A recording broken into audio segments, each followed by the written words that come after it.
across the state reading some really great stories to us because it's been Read Across America. Well, today is our final day, so we have our last few friends to get to, and I'm so excited for you guys to see them. So, let's go. It's our grand finale, and I have a super special guest who couldn't wait to be part of our reading celebration. We're going to travel all the way to the United Kingdom to visit Miss Louise. Good morning. I'm from Beer in Devon in the UK, and I'm going to read to you this morning from this book. It is 5 Minutes Peace. The children were having breakfast. This was not a pleasant sight. Mrs. Large took a tray from the cupboard. She set it with a teapot, a milk jug, her favourite cup and saucer, a plate of marmalade toast and a leftover cake from yesterday. She stuffed the morning paper into her pocket and sneaked off towards the door. "Where are you going with that tray, Mum?" asked Laura. "To the bathroom," said Mrs. Large. "Why?" asked the other two children. "Because I want 5 minutes peace from you lot," said Mrs. Large. "That's why." "Can we come?" asked Lester as they trailed up the stairs behind her. "No," said Mrs. Large, "you can't." "What shall we do then?" asked Laura. "You can play," said Mrs. Large. "Downstairs by yourselves and keep an eye on the baby." "I'm not a baby," muttered the little one. So you can see the picture. Mrs. Large ran a deep hot bath. She emptied half a bottle of bath foam into the water, plonked on her bath hat and got in. She poured herself a cup of tea and lay back with her eyes closed. It was heaven. "Can I play you my tune?" asked Lester. Mrs. Large opened one eye. "Must you?" she asked.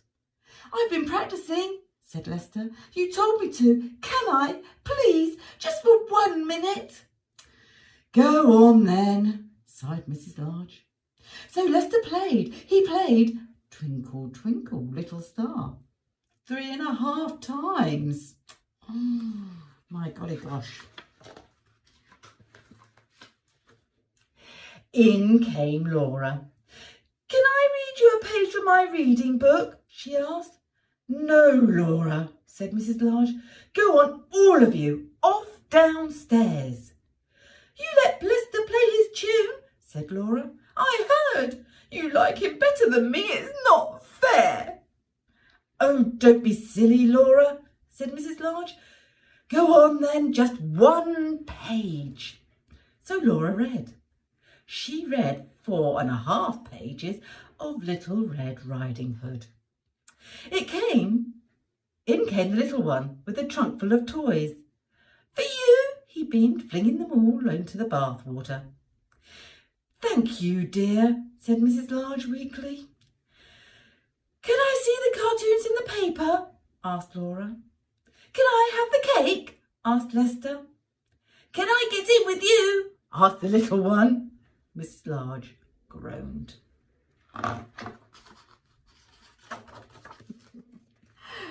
In the end, they all got in. The little one was in such a hurry that he forgot to take off his pyjamas. Uh-oh. I think that's her bath time gone, don't you? Mrs. Large got out. She dried herself, put on her dressing gown and headed for the door. "Where are you going now, Mum?" asked Laura. "To the kitchen," said Mrs. Large. "Why?" asked Lester. "Because I want 5 minutes peace from you lot," said Mrs. Large. "That's why." And off she went downstairs, where she had 3 minutes and 45 seconds of peace.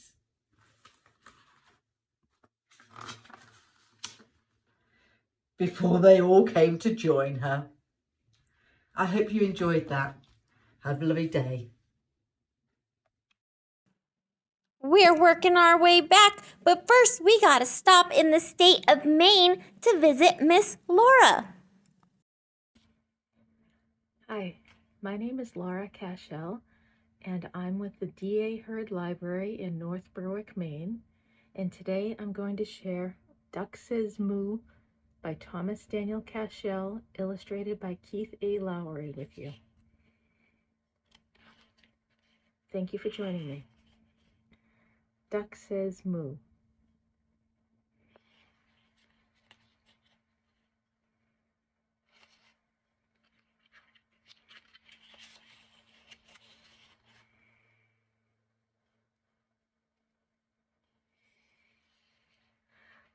Okay, my little ducklings, Mama says, we have another very busy day today.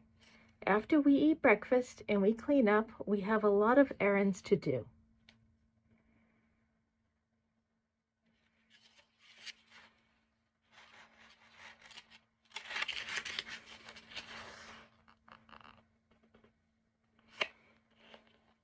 Now, ducklings, no dilly-dallying.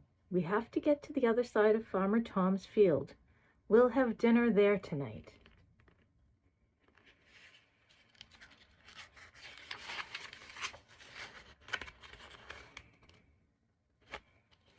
The ducklings enjoy crossing Farmer Tom's field. They get to see the other farm animals. Mama is always too busy to stop to play or even say hi to them. Maybe today will be the day, Duck thinks.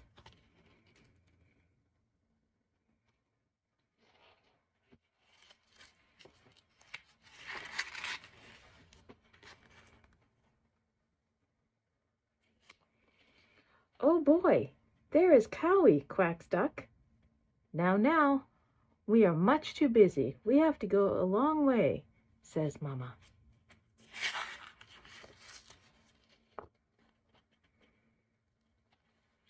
As usual, Cowie has a smile for the ducklings. That's all he has time for since they are always oh so busy waddling by. Today's going to be the day, Duck thinks. I'm going to stop and say hi. As Duck was getting closer, he was thinking what to say. How do I say hi to Cowie?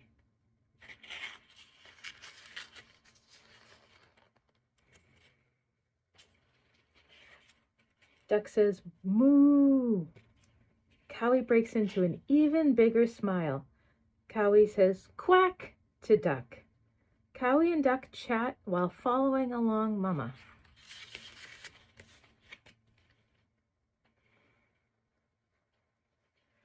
Mama keeps walking, not realizing that Cowie is happily following them.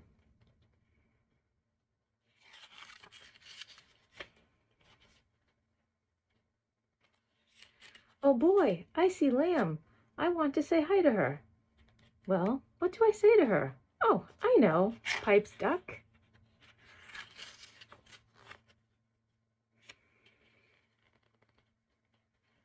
Duck says, bah. The biggest smile comes across Lamb's face. Lamb says, quack, right back to little Duck. Follow us, Duck exclaims. We're going to the other side of the farm. We can play there.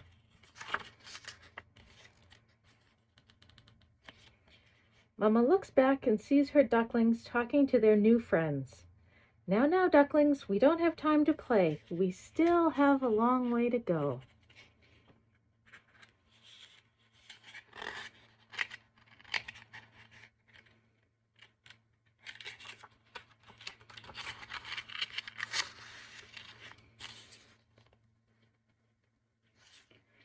Duck is excited to see Piglet. I know how to say hi to Piglet, says Duck.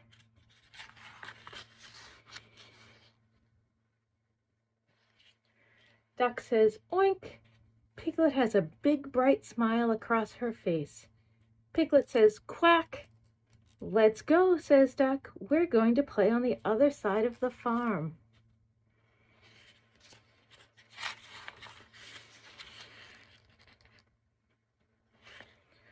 Mama doesn't realize it, but she's leading them all across the farm. We're here, Mama says. Mama, we want to play with our new friends. Can we? The ducklings quack. Well now, Mama says, I guess we can invite them for dinner. Then after we can all play. Yay, they quack.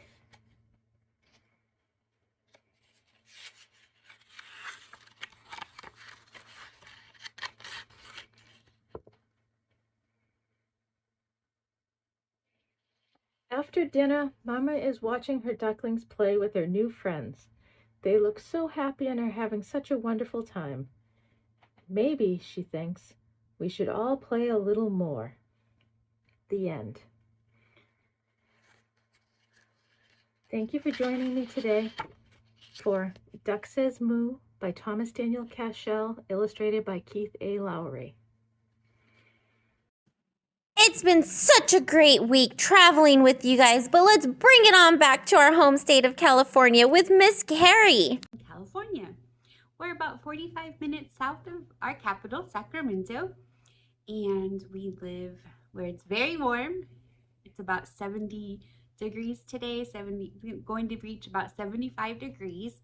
We live in the Central Valley, so we do get pretty moderate weather. It's pretty nice here, and we're very close, about an hour's drive to the mountains and an hour and a half drive to the ocean. So we're very lucky where we live. It's a great place to live, and I hope someday you get to visit it. Today I'm going to read Milo Imagines the World, and this is by Matt de la Pena, and he is also a California native. Very nice guy. This is illustrated by Christian Robinson.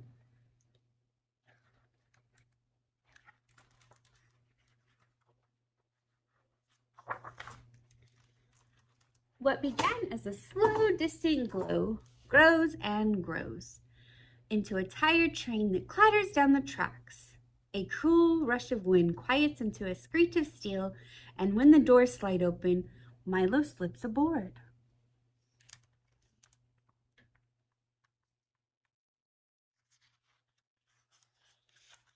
The train bucks back into motion as he and his sister squeeze onto bench seats. The whiskered man beside Milo has a face of concentration. A businessman has a blank, lonely face. The wedding dress woman near the far door has a face made out of light, while the dog peeking out of her handbag has no face at all. Just a long, lolling tongue. You see the little dog? Isn't that cute? Beautiful pictures. I love the colors of these books and the different people. We're very diverse here in California, our population, so we like to have books that reflect our diversity. These monthly Sunday subway rides are never ending, and as usual, Milo is shook up soda. Excitement stacked on top of worry, on top of confusion, on top of love.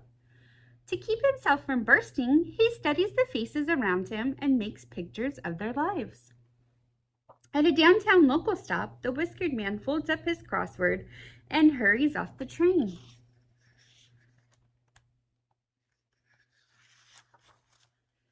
Milo imagines him trudging through brown mounds of slush.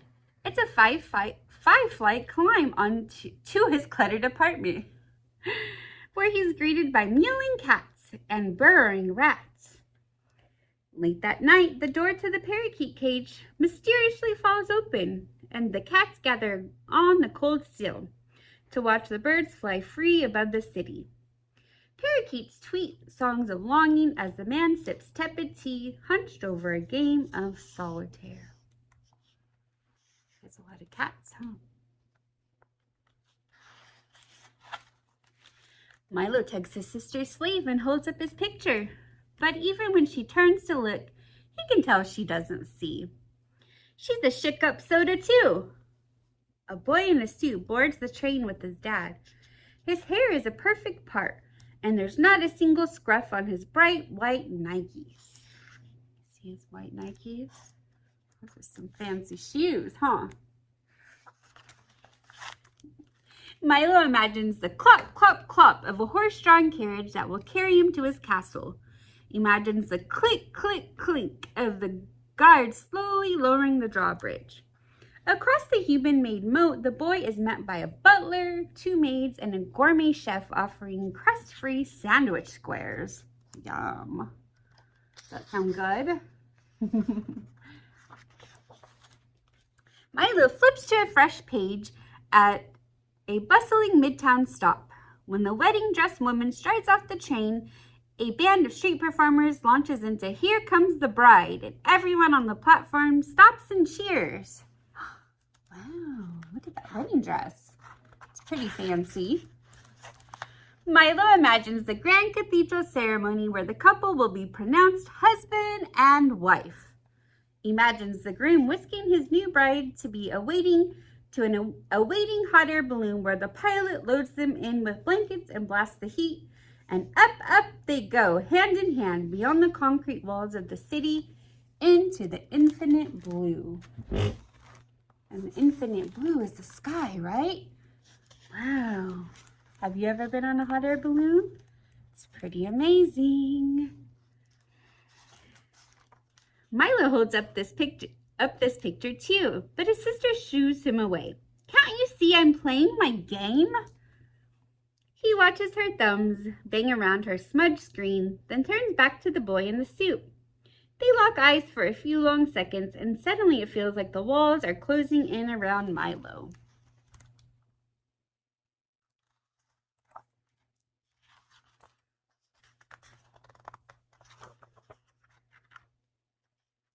This book is so new, it's sticking. The spell is broken when a crew of breakers bounds onto the train announcing, "You all ready for a show?" Several curious faces look up as the beat drops, and now the girls are walking up walls. They're whirling around poles. They're backflipping over shopping bags. When the train pulls into the next stop, they collect a few dollars and scramble for another car. Have you ever seen breakdancers dance? Doing flips and spinning? They do that a lot in the Bay Area in California, but pretty much all over California it's popular to still break dance. Milo imagines them going from train to train, doing their act as everyone watches.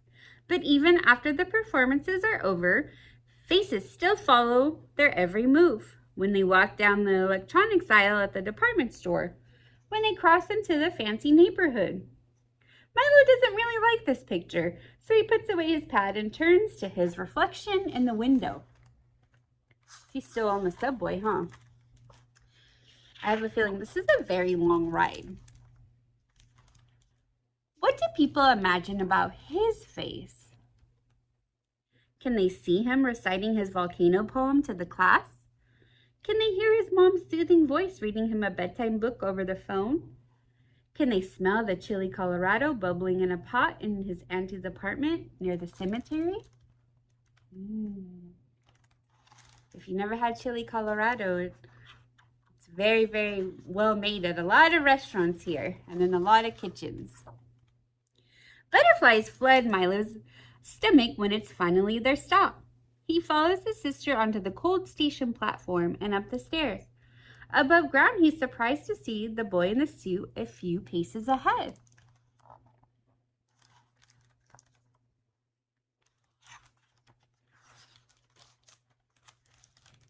He's even more surprised when the boy joins the long line to pass through the metal detector. Milo's sister suddenly bends to give him a hug. "I didn't mean to snap at you," she says. She takes his hand, adding, "You have your picture ready?" He nods, feeling the warmth of her fingers. As they slowly shuffle forward, Milo studies the boy in the suit, his dad rubbing his thin shoulders, and a thought occurs to him. Maybe you can't really know anyone just by looking at their face. All different kinds of people here. Older, younger. Milo tries to reimagine all the pictures he made on the train. Maybe he could have done it like this instead. Or this. Or this.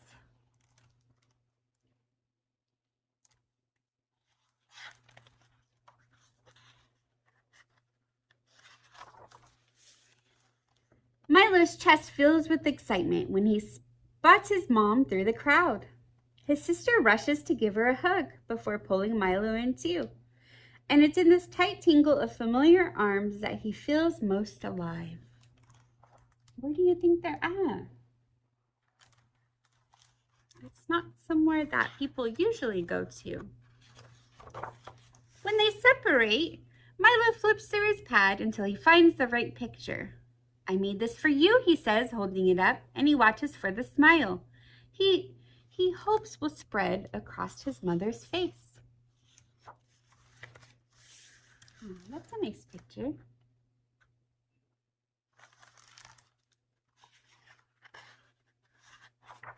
And